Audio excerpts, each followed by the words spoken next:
Hi hello ನಮಸ್ತೆ maths Kannada YouTube channel ನೋಡ್ತಾ ಇರುವಂತ ಪ್ರತಿಯೊಬ್ಬ ಕನ್ನಡಿಗನಿಗೂ ಪ್ರತಿಯೊಬ್ಬ ಕ್ಲಾಸ್ 10 ವಿದ್ಯಾರ್ಥಿಗೂ ಸ್ವಾಗತ. ಈ ವಿಡಿಯೋದಲ್ಲಿ ನಾವು ಚಾಪ್ಟರ್ ನಂಬರ್ 6 ಟ್ರಯಾಂಗಲ್ಸ್ ನ ಸೆಕೆಂಡ್ ಎಕ್ಸರ್ಸೈಸ್ ನ ಸಾಲ್ವ್ ಮಾಡ್ತಾ ಇದೀವಿ. ಐ ಹೋಪ್ ಎಲ್ಲರೂ ಕೂಡ ಈ ಎಕ್ಸರ್ಸೈಸ್ ನ ಸಾಲ್ವ್ ಮಾಡೋದಕ್ಕೆ ಇದರಲ್ಲಿ ಯಾವ ರೀತಿ ಕ್ವೆಶನ್ಸ್ ಇದೆ ಅಂತ ಅರ್ಥ ಮಾಡ್ಕೊಳ್ಳೋದಕ್ಕೆ ಎಲ್ಲರೂ ಕಾತುರದಿಂದ ಕಾಯ್ತಾ ಇರ್ತೀರಾ. So without wasting further time, let's start the second exercise of chapter triangles. Exercise 6.2 first question ಈ ತರ ಇದೆ. In the figure 6.17 1 and 2, DE is parallel to BC. Find EC in first and AD in second. Okay. First given ಏನಿದೆ, ಎರಡು diagram ಅಲ್ಲಿ DE is parallel to BC. Okay. DE is parallel to BC. Same ಇಲ್ಲೂ ಅಷ್ಟೇ. DE is parallel to BC. Find EC in the first one and AD in the second one. AD ಇಲ್ಲಿದೆ. Okay. So given ಏನು ಆಮೇಲೆ unknown ಏನು ಅನ್ನೋದನ್ನ ನಾವು ಈಸಿಯಾಗಿ mark ಮಾಡಿದೀವಿ. So let's start with solving the problem. ಈಗ ನಮಗೆ BPT and converse of BPT ಎರಡೂ ಕೂಡ ಏನು ಅಂತ ಪ್ರೀವಿಯಸ್ ವಿಡಿಯೋ ನೋಡಿದೀವಿ. ಇನ್ ಕೇಸ್ ನಿಮ್ಗೆ ಇನ್ನು ಇದು ಫಸ್ಟ್ ಟೈಮ್ ನೋಡ್ತಾ ಇದ್ದೀರಾ ಅಂದ್ರೆ ಇದನ್ನ ಡಿಸ್ಕ್ರಿಪ್ಷನ್ ಅಲ್ಲಿ ಹಾಕ್ತೀನಿ, ಅದನ್ನ ನೋಡಿ. ಗಿವನ್ ಏನ್ ಕೊಟ್ಟಿದ್ರು BPT ಲಿ, when a line is drawn parallel to one side of a triangle, it will be the corresponding sides will be divided in the same ratio. Okay, let's worry about the given part now. Okay, converse ಅಲ್ಲಿ ಏನ್ ಕೊಟ್ಟಿದ್ರು, if the two sides are divided in the same ratio something on that lines, ಇದೇ ತರ ಕೊಟ್ಟಿದ್ರು. ಕರೆಕ್ಟಾ? So first ನಾವ್ ಏನ್ ಅರ್ಥ ಮಾಡ್ಕೋಬೇಕು ಅಂದ್ರೆ, ಎನಿ ಪ್ರಾಬ್ಲಮ್ ಗಿವನ್ ನಾವು BPT ಅಪ್ಲೈ ಮಾಡ್ಬೇಕಾ ಕಾನ್ವರ್ಸ್ ಅಪ್ಲೈ ಮಾಡ್ಬೇಕಾ, how do you figure it out? Okay, ಈಗ ನೋಡಿ, ಗಿವನ್ ಪಾರ್ಟ್ ಅಲ್ಲಿ ಯಾವ್ದಾದ್ರು ಪ್ಯಾರಲಲ್ ಲೈನ್ಸ್ ಇದೆ ಅಂತ ಗೊತ್ತಾದ್ರೆ ನೀವು BPT ಅಪ್ಲೈ ಮಾಡಬೇಕು. ಸಪೋಸ್ ಕರೆಸ್ಪಾಂಡಿಂಗ್ ಸೈಡ್ಸ್ ರೇಷಿಯೋ ಬಗ್ಗೆ ಏನಾದ್ರು ಕೊಟ್ಟಿದ್ರೆ ನೀವು ಕಾನ್ವರ್ಸ್ ಅಪ್ಲೈ ಮಾಡಬೇಕು. ಓಕೆ, ಸೊ ಈ ಕ್ವೆಶನ್ ನೋಡಿ, ಫಸ್ಟ್ ಕ್ವೆಶನ್ ಅಲ್ಲಿ DE is parallel to BC given ಕೊಟ್ಟಿದ್ದಾರೆ. ಸೊ ನೀವೇನ್ ಅಪ್ಲೈ ಮಾಡ್ತೀರಾ? You will apply BPT. So let start applying BPT for the first question. So equation number 1. Okay, first one, let start. In triangle ABC, first given ಏನಿದೆ, given DE is parallel to BC. So ಏನ್ ಮಾಡ್ತೀರಾ?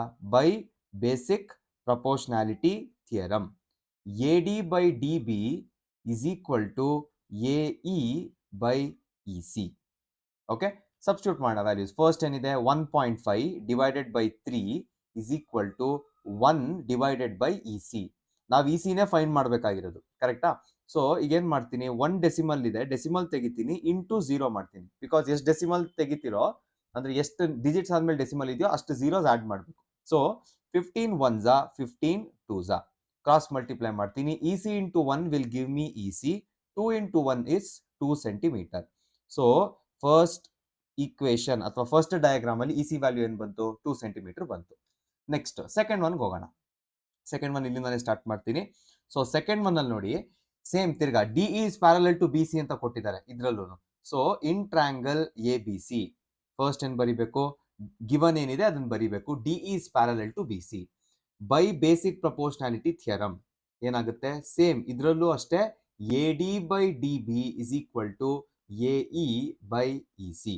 Substitute ಮಾಡೋಣ values ಎಲ್ಲ. AD find ಮಾಡಬೇಕು, AD ಹಾಗೆ ಇರುತ್ತೆ, divided by 7.2 is equal to 1.8 divided by 5.4.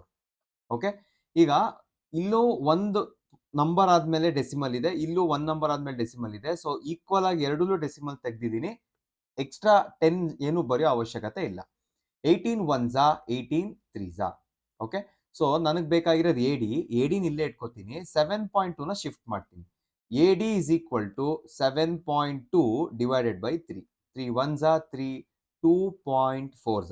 So AD value ಏನಾಗುತ್ತೆ, AD is 2.4 centimetre.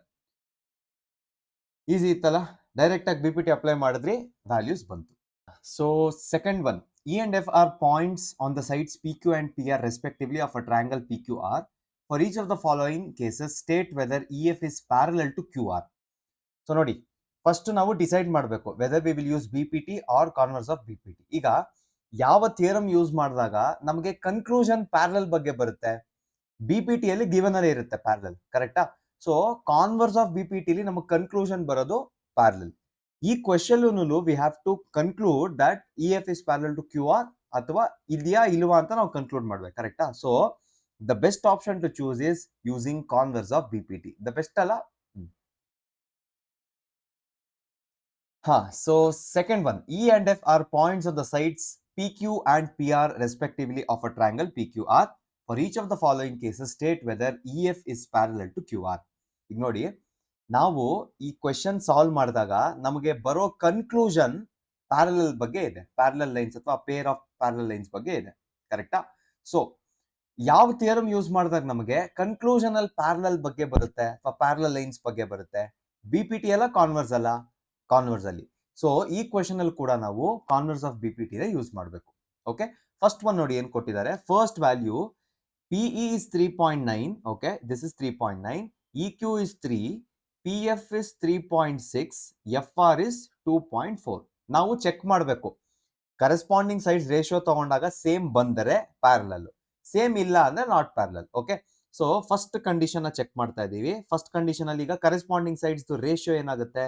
PE by EQ ಆಗುತ್ತೆ. ಕರೆಕ್ಟಾ? ಸೊ PE by EQ ನಾವು ಸಬ್ಸ್ಟಿಟ್ಯೂಟ್ ಮಾಡಿದಾಗ ವ್ಯಾಲ್ಯೂಸು 3.9 divided by 3 ಬರುತ್ತೆ. So 3 1s are 3, 1.3s are. So ratio ಏನಾಗುತ್ತೆ? 1.3 is to 1 ಅಥವಾ 1.3 divided by 1 ಎರಡು ಬರಿಬಹುದು. Okay, but ಇದನ್ನೇ ನಾನು PF by FR ಮಾಡಿದಾಗ ಏನಾಗುತ್ತೆ? PF by FR ಮಾಡಿದಾಗ 3.6 divided by 2.4 ಆಗುತ್ತೆ. ಡೆಸಿಮಲ್ ಸೇಮ್ ನಂಬರ್ ಹಿಂದೆಯಿಂದ ತೆಗಿತಾ ಇದ್ದೀನಿ, ಸೊ ಏನು ಮಲ್ಟಿಪ್ಲೈ ಮಾಡೋ ಅವಶ್ಯಕತೆ ಇಲ್ಲ. 12 2s are 12 3s are. So ratio ಏನ್ ಬರುತ್ತೆ? 3:2 ಬರುತ್ತೆ. ಓಕೆ, ಸೊ ನಾನು ಏನ್ ಕನ್ಕ್ಲೂಡ್ ಮಾಡ್ಬೋದು ಈಗ? Since PE by EQ is not equal to PF by FR. ನಾನು ಏನ್ ಕನ್ಕ್ಲೂಡ್ ಮಾಡ್ಬೋದು? therefore EF is not parallel to QR. ಈ ವ್ಯಾಲ್ಯೂಸ್ ನ ತಗೊಂಡಾಗ EF ಆಮೇಲೆ QR ಪ್ಯಾರಲಲ್ ಆಗಲ್ಲ. ಓಕೆ, ನೆಕ್ಸ್ಟ್ ಸೆಕೆಂಡ್ ಒನ್ ನೋಡೋಣ. ಸೆಕೆಂಡ್ ಅಲ್ಲೂ ಈಗ ನೋಡಿ ಸಿಂಪಲ್ ವ್ಯಾಲ್ಯೂಸ್ ಚೇಂಜ್ ಮಾಡಿದ್ದಾರೆ, ವ್ಯಾಲ್ಯೂಸ್ ಸೇಮ್ ಇದ್ರೆ ಏನಾಗುತ್ತೆ ಅಂತ ಹೇಳ್ಬೇಕಷ್ಟೇ ನಾವು. ಓಕೆ, ಸೊ ಇವಾಗ ನೆಕ್ಸ್ಟ್ ಏನ್ ಮಾಡಿದ್ದಾರೆ? PE ವ್ಯಾಲ್ಯೂ 4 ಕೊಟ್ಟಿದ್ದಾರೆ. So let's see what happens there. PE value is 4. Next QE value ಏನಾಗುತ್ತೆ? QE is 4.5. Next PF 8. Next RF ಏನ್ ಮಾಡಿದ್ದಾರೆ? RF is 9 centimetre. Okay, same ತಿರ್ಗಾ ಸೆಕೆಂಡ್ ಸೇಮ್ ಪ್ರೊಸೀಜರ್, ವ್ಯಾಲ್ಯೂಸ್ ಮಾತ್ರ change. First PE by EQ ಮಾಡೋಣ. PE by EQ ಎಷ್ಟು ಬರುತ್ತೆ? PE by EQ ಈ ಸರಿ 4/4.5 ಬರುತ್ತೆ. ಓಕೆ, ಇದನ್ನ ಡಿವೈಡ್ ಮಾಡೋ ಅವಶ್ಯಕತೆ ಏನಿಲ್ಲ, ಬೇಕಾದ್ರೆ ಡಿವೈಡ್ ಮಾಡ್ಬೋದು. ಇಲ್ಲಿಂದ ಒಂದು ಡೆಸಿಮಲ್ ತೆಗೆದು ಇಲ್ಲಿ 0 ಆಗುತ್ತೆ. So 5 8s 5 9s. Okay, so ಇಲ್ಲಿ 8/9 ಬರ್ತಿದೆ. ಅದೇ ತರ PF by FR ಏನ್ ಬರುತ್ತೆ? PF by FR ತಗೊಂಡಾಗ ಏನ್ ಕೊಟ್ಟಿದ್ದಾರೆ? 8/9. ಚೆಕ್ ಮಾಡಿ, ಎರಡೂ ಕಡೆ ಸೇಮ್ ಇದೆ. ಕರೆಕ್ಟಾ? therefore since PE by EQ is equal to PF by FR, since they both are equal, we have EF parallel to QR. Okay, next ಅದೇ ತರ ಥರ್ಡ್ ಒನ್ ಚೆಕ್ ಮಾಡೋಣ. ಥರ್ಡ್ ಒನ್ ಒಂದು ಸ್ವಲ್ಪ ಡಿಫ್ರೆಂಟ್ ಆಗಿದೆ. Let's see what happens in the third one. So third one correct ಆಗಿ value ಸಮೇತ ಬರ್ದಿದ್ದೀನಿ, so that ನಮಗೆ ಸ್ಟೆಪ್ ಸ್ವಲ್ಪ ಈಸಿಯಾಗಿ ಬರುತ್ತೆ ಅಂತ. ಥರ್ಡ್ ಒನ್ ಅಲ್ಲಿ ಏನ್ ಮಾಡಿದ್ದಾರೆ? ಕರೆಸ್ಪಾಂಡಿಂಗ್ ಸೈಡ್ಸ್ ಪಾರ್ಟ್ಸ್ ರೇಷಿಯೋ ಕೊಟ್ಟಿಲ್ಲ, ಫುಲ್ ರೇಷಿಯೋ ಕೊಟ್ಟಿದ್ದಾರೆ. ಓಕೆ, ಈಗ ನಮಗೆ ಕೊರಲರಿ ಗೊತ್ತಿದೆ, BPT ಕೊರಲರಿ ಓದಿದೀವಿ. ಕೊರಲರಿ ಏನು? Upper part by whole part will be equal to upper part by whole part. ಈ ತರ it's not compulsory that BPT should be use only for corresponding sides parts ಅಲ್ಲೇ ಇರಬೇಕು ಅಂತ ಏನೂ ಇಲ್ಲ. ನೀವು ಫುಲ್ ಆಮೇಲೆ ಪಾರ್ಟ್ನು ರಿಲೇಟ್ ಮಾಡ್ಬೋದು ಯೂಸಿಂಗ್ ದಿಸ್ ರಿಲೇಷನ್. ಸೇಮ್ ನೀವು ಲೋವರ್ ಪಾರ್ಟ್ ಬಂದಾಗ್ಲೂ ಯೂಸ್ ಮಾಡ್ಬೋದು. ಓಕೆ, ಸೊ ನಾನು ಏನ್ ಮಾಡ್ತೀನಿ ಇವಾಗ? I will take the ratio of upper part and whole part. Upper part ಏನ್ ಬರುತ್ತೆ? PE ಬರುತ್ತೆ upper part, divided by PQ ತಗೋತೀನಿ. ಏನ್ ಬರುತ್ತೆ? PE is 0.18 divided by PQ is 1.28. Okay, so ಇಲ್ಲೂ 2 ನಂಬರ್ ಆದ್ಮೇಲೆ ಡೆಸಿಮಲ್ ಇದೆ, ಇಲ್ಲೂ 2 ನಂಬರ್ ಆದ್ಮೇಲೆ ಡೆಸಿಮಲ್ ಇದೆ. ಏನು ಚೇಂಜ್ ಮಾಡೋ ಅವಶ್ಯಕತೆ ಇಲ್ಲ. 2 9s 264s. ಓಕೆ, 9/64. ಇದು ಮುಂದೆ ಕ್ಯಾನ್ಸಲ್ ಆಗತ್ತಾ? ಏನೂ ಆಗಲ್ಲ, ಬಿಟ್ಬೋಣ ಇಲ್ಲೇ. Next ratio PF by FR. PF by FR ತಗೊಂಡಾಗ ಏನ್ ಬರುತ್ತೆ? 0.36 divided by 2.56 ಬರುತ್ತೆ. ಓಕೆ, ಸೊ ಇದನ್ನ ಎರಡನ್ನೂ ರಿಮೂವ್ ಮಾಡ್ತೀನಿ. So I have 36 divided by 256. 2 18s 2 128s 2 9s 264s. Okay, so ನನಗೆ ಎರಡೂ ರೇಷಿಯೋ ಸೇಮ್ ಬರ್ತಾ ಇದೆ. Since PE by EQ is equal to PF by FR, ಎರಡೂ ಸೇಮ್ ಇರೋದ್ರಿಂದ this implies EF is parallel to QR. Okay, ಈಗ ಕೆಲವ್ರಿಗೆ ನನಗೆ ಈ ಮೆಥಡ್ ಯೂಸ್ ಮಾಡೋ ಅವಶ್ಯಕತೆ ಇಲ್ಲ, ನಾನು ಕೊರಲರಿ ಎಲ್ಲ ಮಾಡಲ್ಲ, ನಾನು ಕಾನ್ವರ್ಸೇ ಯೂಸ್ ಮಾಡ್ತೀನಿ ಅನ್ನೋರಿಗೆ ಸಿಂಪಲ್ ನೋಡಿ, ಇಲ್ಲಿ 0.18 ಕೊಟ್ಟಿದ್ದಾರೆ, ಫುಲ್ 1.28 ಆಗಿ ಒಂದು ಪಾರ್ಟ್ 0.18 ಆದ್ರೆ ಮಿಕ್ಕಿರೋದು ಏನಾಗುತ್ತೆ, ಇದರಿಂದ ಇದನ್ನ ಮೈನಸ್ ಮಾಡಿದ್ರೆ ಸಿಗುತ್ತಾ? So what will you get here? 1.28 minus 0.18 1.1 ಸಿಗುತ್ತೆ. ಓಕೆ, ನೆಕ್ಸ್ಟ್ ಸೇಮ್ ಇಲ್ಲೂ ಅಷ್ಟೇ 0.36 ಇದೆ, ಇಲ್ಲಿ 2.56 ಇದೆ, ಇದೇನಾಗುತ್ತೆ 2.56 ಇಂದ 36 ತೆಗೆದಾಕಿ 2 ಆಗುತ್ತೆ. ಓಕೆ, ಸೊ ಇದು ಸೆಕೆಂಡ್ ಆರ್. ಇದು ನಿಮ್ಗೆ ಇದು ಮಾಡಕ್ ಇಂಟ್ರೆಸ್ಟ್ ಹಿಂಗೂ ಮಾಡ್ಬೋದು, ಬಟ್ ಇದು ಮಾಡಕ್ ಇಂಟ್ರೆಸ್ಟ್ ಇಲ್ಲ ಅಂದ್ರೆ ಏನ್ ಮಾಡ್ಬೇಕು, ನಮ್ಗೆ ಪಾರ್ಟ್ಸ್ ದೇ ರೇಷಿಯೋ ಬೇಕು ಅನ್ನೋರ್ಗೆ PE by EQ ಏನಾಗುತ್ತೆ ಅವಾಗ 0.18 ಡಿವೈಡೆಡ್ ಬೈ 1.1 ಆಗುತ್ತೆ. ಓಕೆ, ಇಲ್ಲಿ 2 ಡೆಸಿಮಲ್ ಇಂದ ತೆಗ್ದಿದ್ದೀನಿ, ಇಲ್ಲಿ 1 ಡೆಸಿಮಲ್ ಇಂದ ತೆಗ್ದಿದ್ದೀನಿ, ಇನ್ನೊಂದಿದೆ ಅದನ್ನ ಕೆಳಗಡೆ ಹಾಕೋತೀನಿ. ಸೊ ಇದೇನ್ ಬರುತ್ತೆ 9/50 ಏನೋ ಬರುತ್ತೆ. ಓಕೆ, ಸೊ ನೆಕ್ಸ್ಟ್ ಇದೇನಾಗುತ್ತೆ PF by FR ಏನಾಗುತ್ತೆ, PF by FR is equal to 0.36 divided by 2.2. ಇಲ್ಲಿ 2 ಡೆಸಿಮಲ್ ತೆಗ್ದಿದ್ದೀನಿ, ಇಲ್ಲಿ ಒಂದೇ ಡೆಸಿಮಲ್, ಸೊ 1 0 ಹಾಕೋತೀನಿ. 2 18s 2 110s 2 9s 2 50s. So ನೀವು ಪಾರ್ಟ್ಸ್ ತಗೊಂಡ್ರು ರೇಷಿಯೋ ಸೇಮ್ ಇದೆ, ದೇರ್ ಫೋರ್ ಎನಿವೆ ಆನ್ಸರ್ ಒಂದೇ ಬಂತಲ್ವಾ, EF is parallel to QR. So alternate method ಕೂಡ ತೋರಿಸಿದ್ದೀನಿ. ನೆಕ್ಸ್ಟ್ ಕ್ವೆಶನ್ ಏನಿದೆ ಅಂತ ನೋಡೋಣ. ಸೊ ಥರ್ಡ್ ಒನ್ ಈ ತರ ಇದೆ, in the figure 6.18 if LM is parallel to CB and LN is parallel to CD, prove that AM by AB is equal to AN by AD. Okay, so given ಹೆಂಗಿದೆ ಅಂತ ನಾನು mark ಮಾಡಿ ತೋರಿಸಿದ್ದೀನಿ. Okay, I hope you can start with the problem, because ನೋಡಿ ನಮಗೆ LM is parallel to CB ಅಂತ ಕೊಟ್ಟಿದ್ದಾರೆ. Okay, LM CB ಎರಡು ಯಾವ ಟ್ರಯಾಂಗಲ್ ಅಲ್ಲಿ ಇದೆ ಅದು ಕಾಣಿಸ್ಲಿ ನೀಟಾಗಿ ಅಂತ ಮಾರ್ಕ್ ಕೂಡ ಮಾಡಿದ್ದೀನಿ. ಯಾವ ಟ್ರಯಾಂಗಲ್ ಅಲ್ಲಿ ಇದೆ? Solution, it is there in triangle ABC, ಕರೆಕ್ಟಾ? ಸೊ ಇನ್ ಟ್ರಯಾಂಗಲ್ ABC ಯಾವಾಗ ಪ್ಯಾರಲಲ್ ಇರುತ್ತೋ, ಎರಡು ಲೈನ್ ಯಾವಾಗ ಪ್ಯಾರಲಲ್ ಇರುತ್ತೋ, I can directly use BPT. LM is parallel to CB, therefore by basic proportionality theorem ಏನಾಗುತ್ತೆ, first L is the point, ಇಲ್ಲಿ L divide ಮಾಡ್ತಿದೆ, ಕರೆಕ್ಟಾ? So AL by LC, AL by LC is equal to ಏನಾಗುತ್ತೆ ಆ ಕಡೆ AM by MB ಆಗುತ್ತೆ. This is your equation number 1. Okay, next second ನೋಡಿ, second next ಏನ್ ಬೇಕು ನಮಗೆ, AN by AD ಬೇಕು. ನೆಕ್ಸ್ಟ್ ಇರೋದು ನಮಗೆ AN by AD. ಈಗ ಸೆಕೆಂಡ್ ಪ್ಯಾರಲಲ್ ಲೈನ್ ಯಾವ್ದು ಕೊಟ್ಟಿರೋದು, LN is parallel to CD. LN CD ಯಾವ ಟ್ರಯಾಂಗಲ್ ಅಲ್ಲಿ ಇದೆ? ADC ಅಲ್ಲಿ ಇದೆ. ಸೊ ನೆಕ್ಸ್ಟ್ ಏನ್ ಮಾಡ್ತೀನಿ, ಇನ್ ಟ್ರಯಾಂಗಲ್ ADC ಅದು ಯೂಸ್ ಮಾಡ್ಕೋಬೇಕಲ್ವಾ parallel. So LN is parallel to CD. LN parallel ಆದ್ರೆ ಪಾರ್ಟ್ಸ್ ಏನಾಗುತ್ತೆ, N ಹತ್ರ AN ಆಮೇಲೆ ND ಬರುತ್ತೆ, ಕರೆಕ್ಟಾ? So AN by ND is equal to AN by ND, this is N, ND is equal to AL by LC. This is equation number 2. Okay, ಈಗ ಎರಡು equation observe ಮಾಡಿ. AL by LC common ಬರ್ತಾ ಇದೆಯಾ ಇಲ್ಲಿ? AL by LC ಎರಡರಲ್ಲೂ ಇದೆ ಅಲ್ವಾ? So last ಏನ್ ಮಾಡ್ಬೋದು ಇವಾಗ, AL by LC ಎರಡರಲ್ಲೂ ಕಾಮನ್ ಇರೋದ್ರಿಂದ, since this is common in all of them, AL by LC ಇಲ್ಲೂ ಇದೆ ನೋಡಿ. ಓಕೆ, ಸೊ ನಾನು ಏನ್ ಮಾಡ್ತೀನಿ, therefore from equation number 1 and equation number 2 ಮಿಕ್ಕಿರೋ ಎರಡನ್ನು ಈಕ್ವೇಟ್ ಮಾಡ್ತೀನಿ. Okay, AN by ND is equal to AM by MB. Okay, so ಈಗ ಬಟ್ ನೋಡಿ ನಮಗ್ ಬೇಕಾಗಿದ್ದು ಯಾವುದು, AN by AD ಇರ್ಬೇಕಿತ್ತು, AM by MB ಇರ್ಬೇಕಿತ್ತು, ಕರೆಕ್ಟಾ? ಸೊ ನೋಡಿ ಈಗ AN AM ಎರಡು ರಿಟೈನ್ ಆಗ್ಬೇಕು, ಬಟ್ ನಮಗೆ ಹೋಲ್ ಪಾರ್ಟ್ ಬರಬೇಕು, ಕರೆಕ್ಟಾ? ಸೊ ಅದಕ್ಕೆ ನಾನು ಏನ್ ಮಾಡ್ತೀನಿ, ನನಗೆ ಏನ್ ಸಿಕ್ಕಿದೆಯೋ ಅದನ್ನ ರೆಸಿಪ್ರೋಕಲ್ ತಗೋತೀನಿ. Okay, taking reciprocal. ರೆಸಿಪ್ರೋಕಲ್ ತಗೊಂಡಾಗ ಏನಾಗುತ್ತೆ, ND by AN is equal to MB by AM ಆಗುತ್ತೆ. ಓಕೆ, ಈಗ ಎರಡಕ್ಕೂ ನಾನು +1 ಆಡ್ ಮಾಡ್ತೀನಿ. ಯಾಕೆ ಇದನ್ನ ಮಾಡ್ತಾ ಇದ್ದೀನಿ ಅಂತ ನಿಮಗೆ ಗೊತ್ತಾಗುತ್ತೆ. ಓಕೆ, ಎರಡಕ್ಕೂ +1 ಆಡ್ ಮಾಡ್ತೀನಿ. ಓಕೆ, +1 ಇದಕ್ಕೂ +1 ಆಡ್ ಮಾಡ್ತೀನಿ. ಎರಡಕ್ಕೂ +1 ಆಡ್ ಮಾಡಿದೇನಕ್ಕೆ, ನನಗೆ ಪಾರ್ಟ್ಸ್ ಇದೆ, ಕರೆಕ್ಟಾ? So parts sum of 2 parts ತರ ಸಿಕ್ಕಿದ್ರೆ ನನಗೆ ಈಸಿಯಾಗಿ ಹೋಲ್ ಪಾರ್ಟ್ ಸಿಕ್ಬಿಡುತ್ತೆ.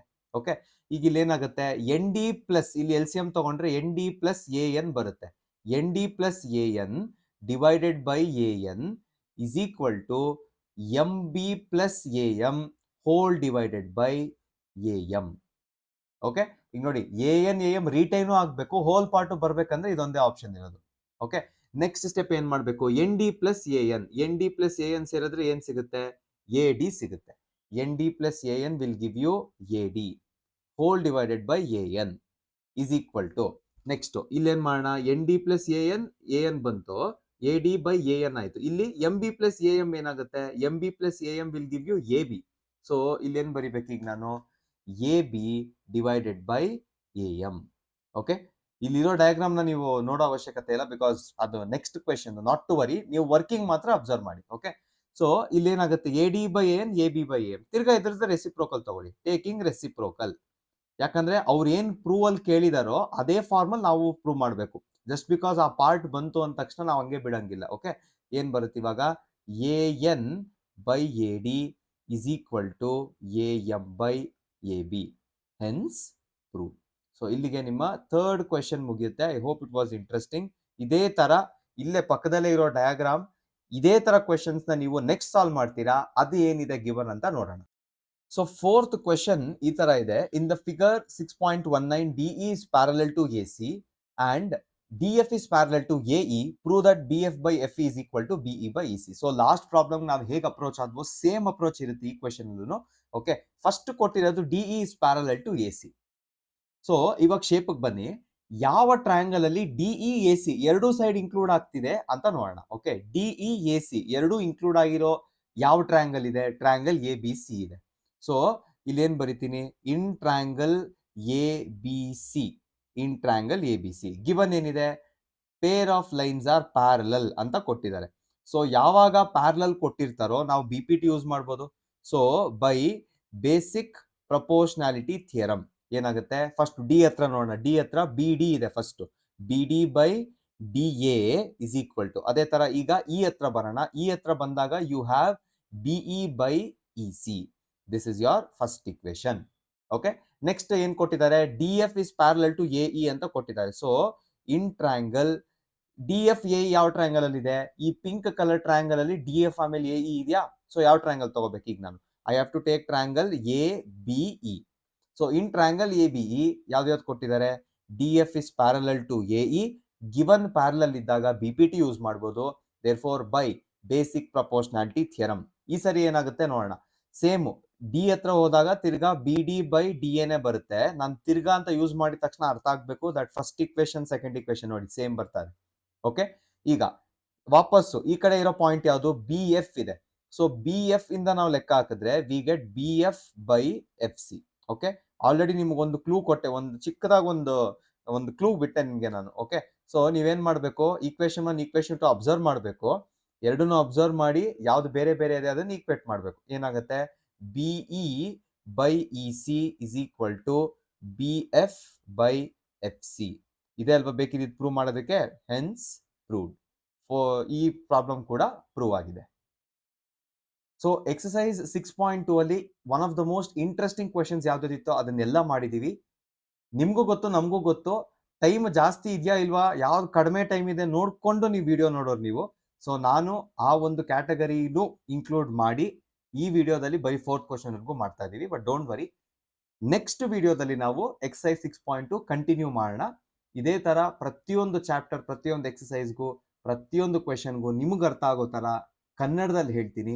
So please subscribe to our channel and share it to your friends. ಯಾರ್ಯಾರಿಗೆ ಬೇಕಾಗಿರುತ್ತೋ, ಯಾರ್ಯಾರಿಗೆ ಅವಶ್ಯಕತೆ ಇರುತ್ತೋ ಎಲ್ರಿಗೂ ಶೇರ್ ಮಾಡಿ. If you have any doubts please comment or reach out to me ಅಂತ ಹೇಳ್ತಾ ಈ ವಿಡಿಯೋನ ಮುಗಿಸ್ತಾ ಇದ್ದೀವಿ. Thank you so much.